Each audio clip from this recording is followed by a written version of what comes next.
Olá, sejam todos bem-vindos a Code Easy. O meu nome é Felipe Hernan Vieira e essa é a 7ª aula do nosso curso de POO, Programação Orientada a Objetos. E aqui nós vamos falar sobre o segundo pilar da Programação Orientada a Objetos, que é a herança. Bom, a partir dessa aula também vou fazer uma coisa um pouco diferente. Eu gostaria até que vocês colocassem no comentário para ver se isso foi melhor ou não. Eu vou deixar o código pronto aqui e a partir desse código que está pronto eu vou explicando para vocês. Gostaria que vocês colocassem no comentário depois se isso for melhor ou não na opinião de vocês também, para saber como que eu posso fazer nos próximos vídeos. O que é herança na programação orientada a objetos? Na vida real, nós temos o seguinte: nós temos um pai e um filho, por exemplo. O pai ele pode deixar algumas coisas que ele tem para o filho. Assim, o filho tem tudo que ele normalmente tem, mais o que o pai deixou para ele. Então, ele herda algumas coisas que o pai possui.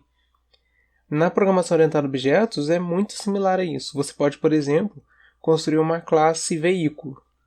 Essa classe veículo ela pode ter algumas coisas como, por exemplo, calcular a velocidade ou algumas coisas similares. E aqui você tem o seu veículo, vamos supor um carro, uma moto, um caminhão, e eles podem herdar da classe veículo. Assim, algumas coisas que a classe veículo tem passam a ser reutilizadas nas classes filhas, que são carro, moto, caminhão, eles passam a possuir aquilo que a classe veículo aqui em cima tem. Sendo assim, a classe veículo ela tem um código, um único código, e os filhos eles não precisam reescrever esse código, eles podem reaproveitar aquilo que existe na classe pai. É basicamente esse conceito de herança. E o exemplo que nós vamos mostrar aqui no curso é com uma conexão com banco de dados. É bem similar até ao que foi feito no curso de API RESTs com PHP e Slim. Aqui no caso, nós temos a nossa primeira classe, que se chama conexão, connection. Ela tem um método construtor. No caso, a gente não vai fazer nenhuma implementação ou conectar com banco de dados. É só a estrutura mesmo, para vocês entenderem como que funciona a herança, senão a aula vai ficar mais longa. Em cada linguagem, a maneira de construir seria bem diferente. Então, eu tenho aqui a classe construtora, que vai dar a nossa classe conexão. E eu tenho aqui o método connect, que é para conectar com a nossa classe. E esse protect eu já vou explicar logo. Então, essa é a nossa classe conexão. E aqui vai ter os nossos códigos para conectar com uma base de dados, certo? Então, a classe connection conecta com a base de dados. E daí você pensa, eu tenho uma classe usuário e curso. Como, por exemplo, vocês podem ver aqui, curso e usuário. Tanto o usuário quanto o curso conectam com a base de dados para gerenciar os usuários e os cursos que estão naquela base de dados.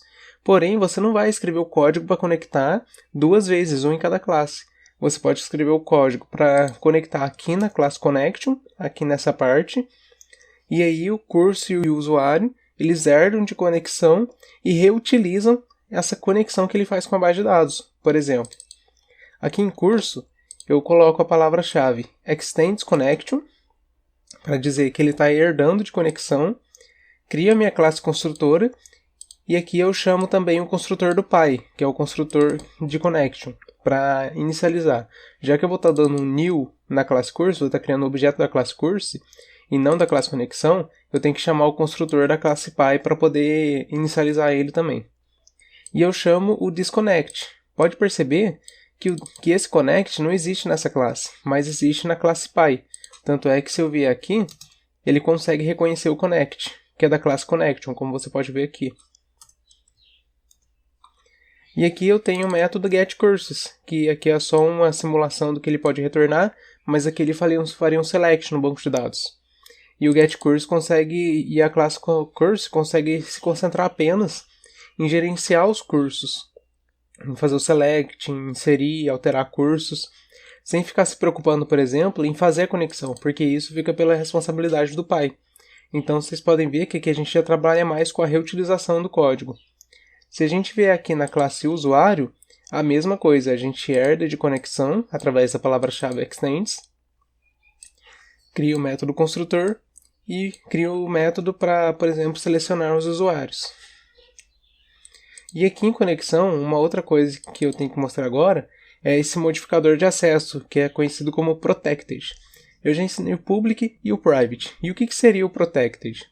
O protected não é nada mais do que alguma coisa que pode ser acessada dentro da própria classe e dentro das classes filhas.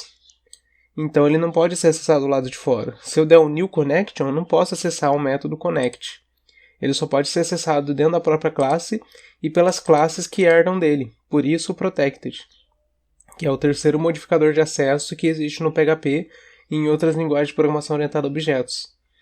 Aqui, por exemplo, já é legal mostrar as outras linguagens, porque existem algumas outras diferenças aqui. Vamos supor.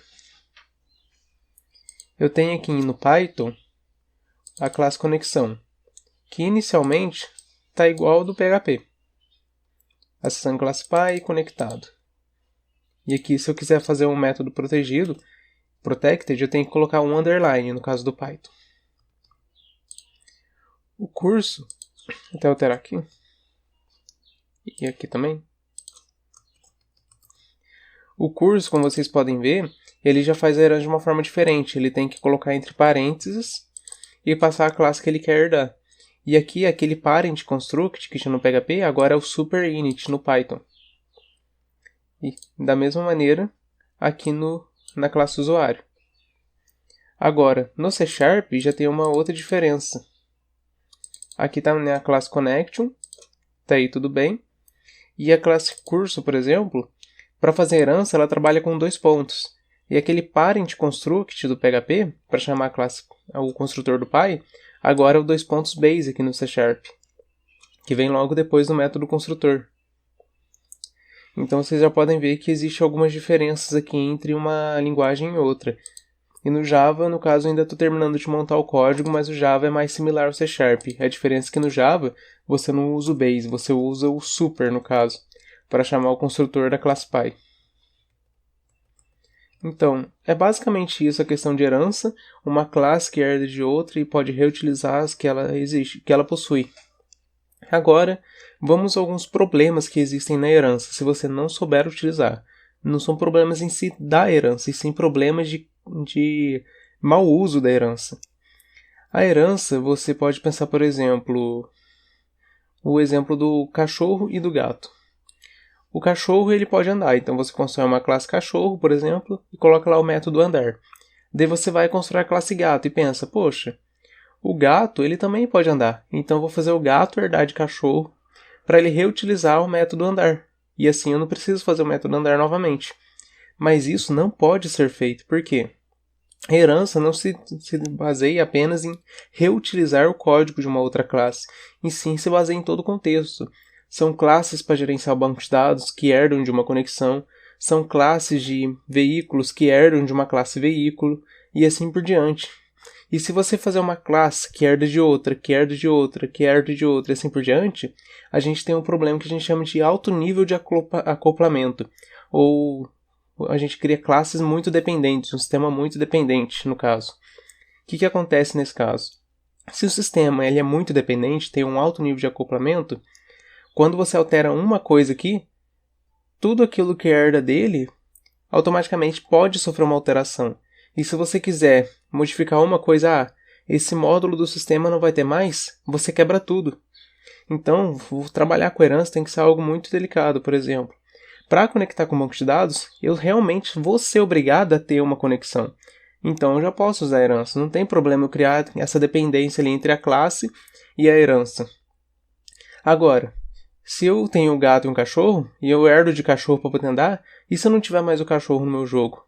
O gato também já vai ter problemas. Eu vou ter que modificar a classe gato só por causa de eu ter modificado a classe cachorro, de eu ter tirado ela. Então gera uma dependência de que eu altero uma coisa, eu tenho que alterar a outra.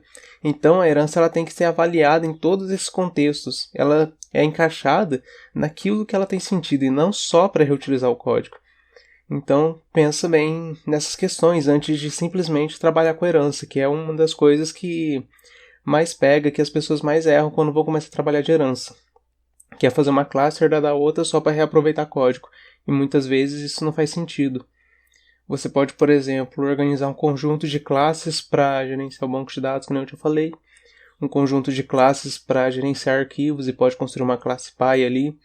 Um conjunto de classes para acessar uma API e você pode construir alguma classe Py ali para fazer as configurações de acesso e assim por diante. Nesse caso, tem sentido usar herança.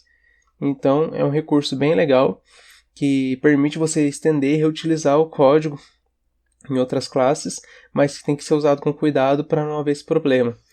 Então é isso, e espero que tenha gostado dessa aula. Se inscreva no canal se você não é inscrito, siga a gente também lá no Facebook e no Instagram, e até a próxima aula, onde nós vamos falar sobre o terceiro pilar, que é a abstração, que vai encaixar bem com a parte de herança agora, que eu só estava esperando falar sobre a herança, porque a abstração depende da herança. Então, até a próxima aula, pessoal!